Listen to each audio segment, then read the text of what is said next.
Hello again, everyone. Welcome back. How we all doing? We feeling fresh? Yes? Thumbs up over there. Great. It's a full house in here, and we've got another amazing speaker for you. And next up, we have Sondi, who is an artist and researcher from Germany, born in Cameroon and based in the Netherlands. Her practice explores the invisible architectures of virtual worlds and technological systems, tracing the biases and power structures encoded within them, while creating worlds that foreground alternative ways of being and relating. Her body of work spans a wide range of media, including interactive installations, game design, audiovisual performance, theatre, film, and education. Before she starts her talk, I just also want to give a content warning that the talk will contain mentions of discrimination within video games. But yeah, Sondi today is inviting you to be bored.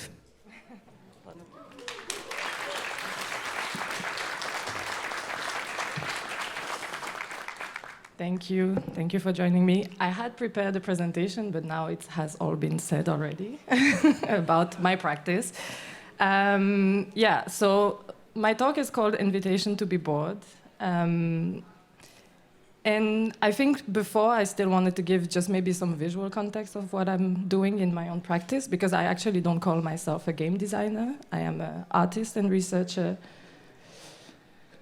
And as was said before, I work across different types of media.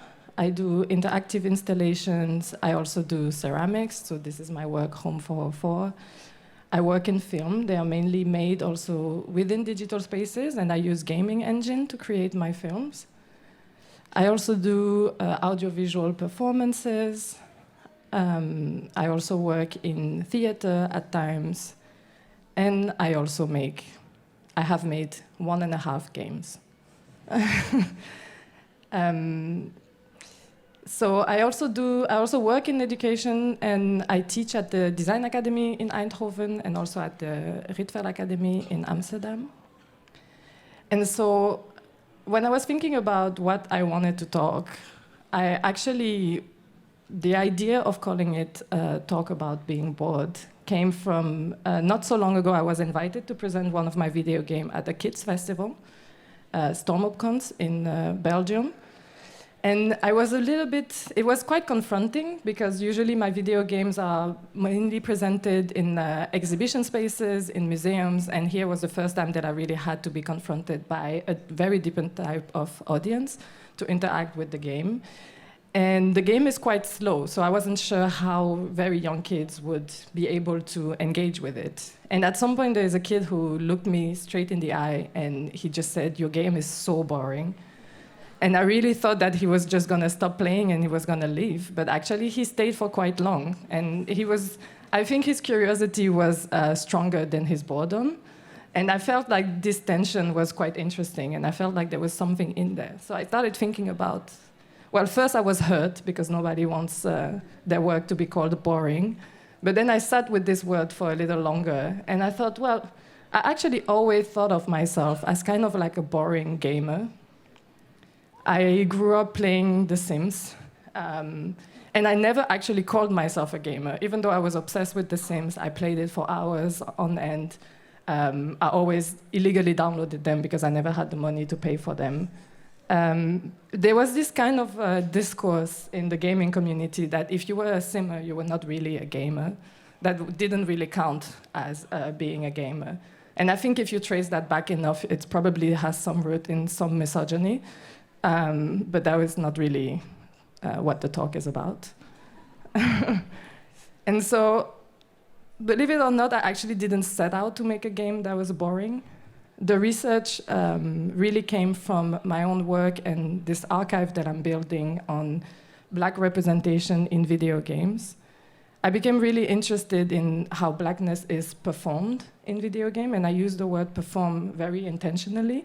I think the one thing that I have learned making games is that nothing is unintentional in a video game. Everything has been put there by somebody, everything has been coded in by somebody. And I think once you start understanding that, when you start dissecting video games, when you start looking at the code, extracting assets, extracting content, and putting them out of the game, it gives you a lot of context of the values of the people who have created this game. And so I look at video game as a way to understand what are those values that are encoded in the games that we play. And I mainly look at mainstream video games, the very popular type of games. And this archive that I'm building looks at the avatar itself, so the body, the skin that is being given, but also the motion, so the animation, the motion capture. It also looks at the voice, who is voicing those black bodies. It looks at the environment, what is the environment that is given to them, the world building, and also the narrative construct. What are the backstories that are given to these characters? Which world do they get to inhabit? But I also look at how these assets are being categorized in the video games themselves. And I kind of take them out and put them in my own archive to understand this performance of black bodies in video games, and also very much aware that the video game industry is still predominantly white, cis, and heteronormative. So then it really begs the question, how is blackness filtered through this white lens? So there's a lot of aspects of my research into video games and into blackness in video games, and the one that I felt was maybe the most relevant in this question of boredom in my game are the sports video games. So this is actually the area in video games that has the most representation of black bodies. This is also the one where you see for the first time the representation of a black character in this video game Basketball from 1979. The reason also being because the sports game are very much representative of the reality of the sport industry, mainly in the US. And since there are a lot of black athletes in the sport industry in the US, those bodies are also then just represented back into the video games. So those video games are based on real people, real character, real athletes that have excelled and are thus being immortalized in this kind of video games. And to me, this really begs the question, what does it mean to be recognized only through accomplishment when black bodies are only able to exist in these spaces because they excel, because they have proven themselves so much that now they get to be part of these video games? What does it mean when the industry in video gaming that has the most black bodies is only the one in relation to sport and performance? And so a lot in my work, I'm very influenced by a movement that is more focused on black mediocrity instead of black excellence. So black excellence is the extreme excellence demonstrated by black people despite racist systems that make it harder for them to achieve success or to be recognized. So it is the athletes, the doctors, the artists, the singers, it's the Beyoncés of the world.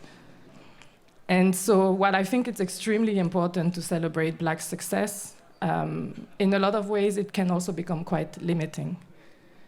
So because for me it really begs the question, what does it mean to be one of the few that gets to live comfortably in this system that wasn't created for us to actually succeed?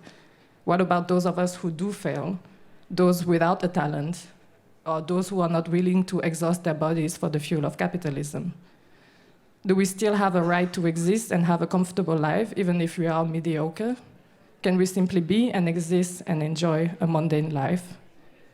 So black mediocrity is a movement that pushes back against the exhaustive standard of black excellence. This standard that assumes that to be black in a white majority environment, you must work harder in everything just to be seen. Compiled with a lot of artists, writers, activists, friends in the black communities, it really started shaping my thoughts of how to look at this black digital presence in video games. And how would I create a space that would feel different and act differently than what I'm researching and finding in my work. So just to name a few, Audre Lorde and her essay that the master's tool will never dismantle the master's house. Adrienne Mary Brown, who talks about pleasure activism to actually center joy and how pleasure can actually become a form of like pushing back against oppressive systems. You have Trisha Hersey, who talks about rest as a form of resistance, how Black bodies have to reclaim the right to rest, and that our bodies, again, do not have to constantly be a fuel to promote a system that is really put in place to put us down. And you have the Octavia's Brood book, who also talks about the importance of imagination and speculation for Black communities to really imagine ourselves in different systems than the ones that are put in place.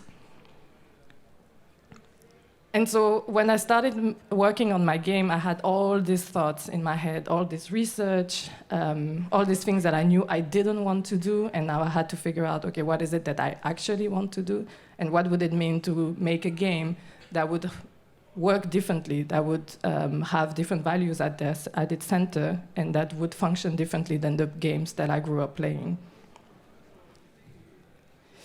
And that was quite tricky.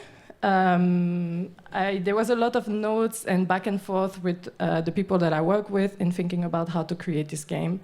One of the things that I knew is that I wanted it to be based on time. I didn't want there to be really anything that you had to extract from the environment. I didn't want there to be certain goals that you had to accomplish to arrive to the next level. So no quest to complete, no points to earn, no boss to fight, no health bar to refill, no loot to collect, no rewards. The idea was to really subvert game mechanism and introduce different values central in the game.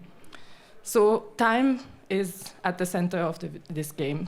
The longer you spend in the game, the deeper you will get into the different levels. So the only way to get from level 1 to level 2 to level 3 is just time. If you don't invest the time, you won't get into that level. So you don't have to actually really find something to get to the next level, you just have to invest time. One of the main things that I also did is just restrict the pace. There is no shortcuts, you cannot run, you can only walk very slowly. And the speed is kind of a scale that I always play with. I can always change it in different exhibition settings. I try to see how far I can push it with how fast the player can walk. And it's very frustrating for people who play it.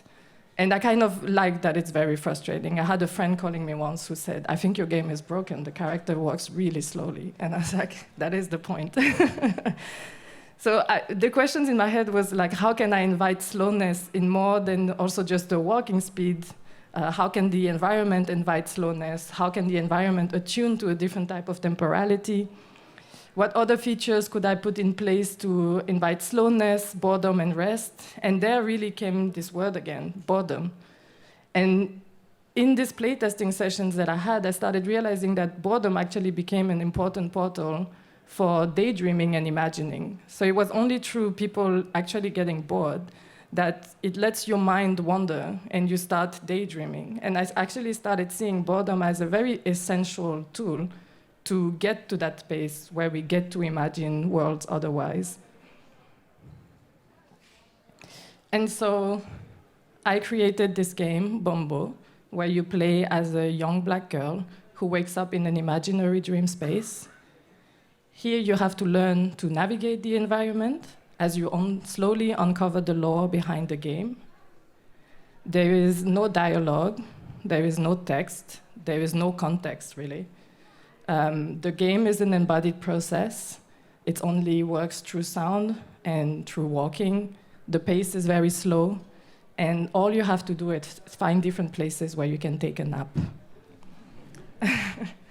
So it's a very long detour to say that I created a kind of walking simulation where you get to nap and hopefully find a moment of rest and boredom to daydream and imagine other worlds.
So Bombo means the mother of my mother. Thank you.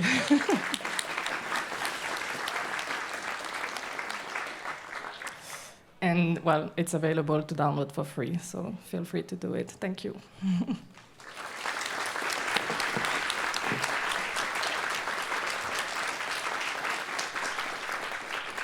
I really want to go nap within that game. It looks amazing. Do we have any questions? Right here. Hi, thank you for the talk. So it's a question, but I also don't really know where I'm going with this. But I just thought it was interesting when you mentioned performing black bodies in games and how to have worth you need to be excellent. I thought it was very interesting because that's how it is for black bodies, and for trans bodies it's the complete opposite in some ways. You kind of have to be mediocre to be seen as non-threatening. Like we see that with trans women in sport, where like people would just simply be mad at a woman for being good. I just think it's just interesting how it's completely different. And of course, if you talk about intersectionality, then a black trans woman is kind of screwed. And I just think it's very interesting how we can see that in video games and in media, in representation. Yeah. So, yeah. No, I agree. I think there's always a fine line between like what it means to then be visible and then also be able to be targeted in a way. So this idea of like what's better, to stay invisible or to be hyper visible. And I think it's almost become the same side of a coin, because the more you are visible, the more you can then be also scrutinized. And then also this question of what it means to achieve visibility within a system like the one that we have. I think I always also question this thing. And I always also wonder about this when I create these games with these black characters. What does it mean for me also to put them in these spaces? I am living in Amsterdam, I am living in the West, and so I know the kind of spaces that this game will also inhabit. And I always question this thing of making this character visible and then also vulnerable, because then you can play them, basically. Yeah, thank you for the question. Go over here. I'll do you first and then we'll get to you after. Thank you. Thank you for your talk.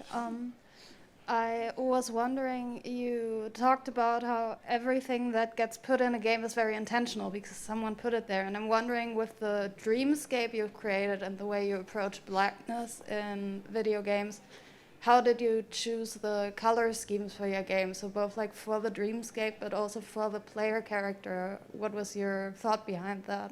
Yeah. I mean, it was conversations that I had with people of my community around me, but then a lot of it is also through my own imagination. I also use my own body and my own experience as a black woman to kind of make decisions. I think it's also really hard to try to find a universal language of how to represent blackness. I think it's an impossible mission, so I always can only do it from my own perspective and the ones of the people around me, from the research that I'm doing and how to encompass it. But it never also proclaims to be something that is the solution or the way of doing. I think it's much more an exercise of trying to do it differently. Hi, thanks for the talk. I was very interested when you mentioned you kind of play tested the player speed. Mm-hmm. You tested how far can you push it, how slow can it go, and I was interested, what was the breaking point for you? Where did you decide to stop? It's a very interesting design idea. Like how far can you push it? Because on the one hand, you mentioned that you want players to engage, but you have a different idea to convey. Yeah. Yeah, somehow you have to also give a little bit. I really wanted to push it very far. In the first level of the game, you walk super slow, and that used to be the speed of the whole game. And then through the playtesting, I realized that I also have to give a little bit of something to the players because it felt a bit too extreme. So I had to find the line where you still make it a little bit exciting and there's still the possibility of really going around and uncovering things in the space. So actually, I really didn't want to, but you can kind of run, but a slow run. You can almost like in place jog. So there is that possibility in the level 2 in the game. I had to give it a little bit of a possibility for people to, maybe go around a bit more. Just a quick follow-up. So for the first level, where the speed is the slowest, what was the point you decided, okay, I cannot do it any more slow? I don't think there is really a point. Like, what I like to do is actually I change my files depending on, like, when I'm invited to show the game in an exhibition or a museum, I kind of decide. Because the internal timer also of how long do you take in the level 2 to get in the level 3, that's also something that I can change. So sometimes I'm like, maybe it should be 30 minutes. And then sometimes I'm like, okay, I'm nice, it's gonna be like 20 minutes. So I don't know if there is really a point. I think I like for it to be sometimes frustrating. I like when people sit with frustration. I think it's an interesting state to be in. So I just play around with it, but I haven't really yet pushed it that far that it became unplayable, I hope. I think we have a question over that side of the room somewhere. Yeah. Hello. Could you talk a little bit more about like the mechanics of boredom and like why napping became like a core mechanic in that sense? Yeah, I mean, because I was thinking about like what should you be able to do if the whole idea of the game is that you should rest, and then also kind of showcasing, because this whole research into rest as a form of resistance is also to think of like representing black bodies that are not doing anything. And so I also really didn't want my character to perform something. So I was like, the only thing that you should be able to do is just nap. And it felt really nice. There were moments of playtesting where friends of mine were playing it, and they said it's really nice to just see black bodies just resting, actually not doing anything. And then I felt like, okay, that should be actually the only thing that you should be able to do in the game. Just nap. Yeah. Thank you. And then one more at the back there, I think. There, yeah. And then I'll do one over here. Hi, thank you so much for the talk. I'm super interested in your experience with showcasing your game like to kids, because in commercial video games, like designers like tailor experience like super specifically to the target audience. If it's for kids, they have like limitations that they work within. But that's of course for art that's different. Like, do you think about like how to make the game approachable for kids? Like, do you like want them to get it, or like how do you think about that? Yeah, I think this was kind of the first time that I was really thinking about it. I have to say that maybe kids were not necessarily my target audience when I was making the game. And then it became really interesting when I saw them playing, because then I started asking all these questions of like, since there is not that much context to the game also, I was wondering how much do they actually understand. I think this layer of understanding that it's about being slow, this one they get, I think the racial aspect and all the different political conversations that are in the background, they might not necessarily get. But I think even just to be able to have a black character also does something. Like one of the most moving encounter that I had was when there was this young black girl who was really surprised that I made the game. And she was like, can I make a game too? And I was like, of course. And I think this is already feels like enough for them to already kind of get that and have a sense a little bit of what I'm trying to do with the work. I think we have time for one more question. I wanted to ask, is there a specific reason you started the game slow and let it get faster instead of starting fast and forcing the player to slow down? Yeah, so the idea is that you just wake up in the dream space, and you're kind of like, the longer you are in the space, I was trying to think about what do we leave behind when we enter the dream space? What do we shed from the real world? The trauma and the load, and slowly, the longer you are in it, the lighter you become. So the mechanics of the walking is really about shedding things from the real world and liberating yourself from it the longer you are in this dream space. So you start being much more like heavy and you walk very slowly, then you become a bit lighter, and actually in the last level you are able to fly. Big spoiler. Yes. Amazing. Thank you so much, Sondi. That was such a great talk.